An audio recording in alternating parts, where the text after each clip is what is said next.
তুমি মদ পিকি তাকে মাইল না কর মদ পিকি মাইল না কর না মদ পিইলা বলি তাকে মারি 200 টাকা সে গুটে বেলে 200 টাকা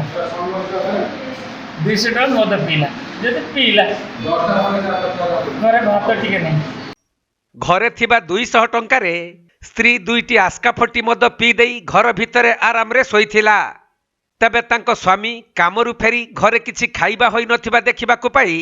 ରାଗ ତାଙ୍କର ପଞ୍ଚମକୁ ଉଠି ଯାଇଥିଲା। ଆଉ ନିଶାସକ୍ତ ଅବସ୍ଥାରେ ଶୋଇଥିବା ସ୍ତ୍ରୀକୁ ପିଟି ପିଟି ମାରି ଦେଇଥିଲା ସ୍ୱାମୀ, ଯାହା ସ୍ୱାମୀ ଜଣକ ସ୍ୱୀକାର କରିଛନ୍ତି। जितना मारनी पी दी आस्का फटी दीटा मार दी से एक बार पूरा तर छाट नाती भी खाई नाती भी खाई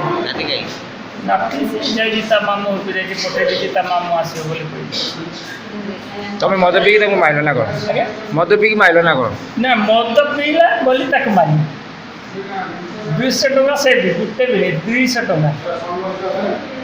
200 टाका मद पीला যদি ପିଇଲା ଘରେ ଭାତ ଟିକେ ନାହିଁ ଡାଲି ଟିକେ ନାହିଁ ଭଜା ଟିକେ ନାହିଁ କିଛି ନାହିଁ ମୋ ଆସିଲା ପୁରା ଫାଙ୍କା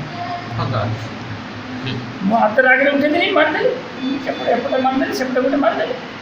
ତାପରେ ସେ ପଡ଼ିଲା ମଦ କେତେ ରାଣ୍ଡାମ ପିଇଛି ରାଣ୍ଡାମ ଦୁଇଟା ଫଟି ପରା ମାରିଛି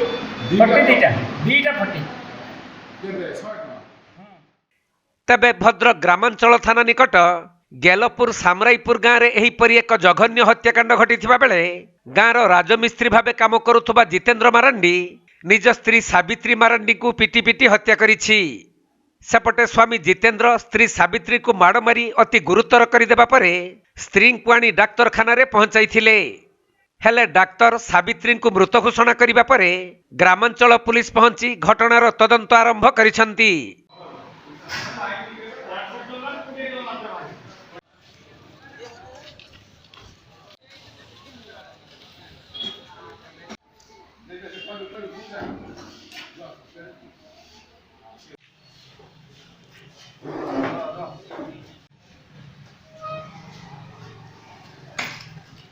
ଭଦ୍ରକ ଜିଲ୍ଲାରୁ ସୁନିଲ ଦତ୍ତଙ୍କ ରିପୋର୍ଟ, କୋଣାର୍କ ଲାଇଭ୍।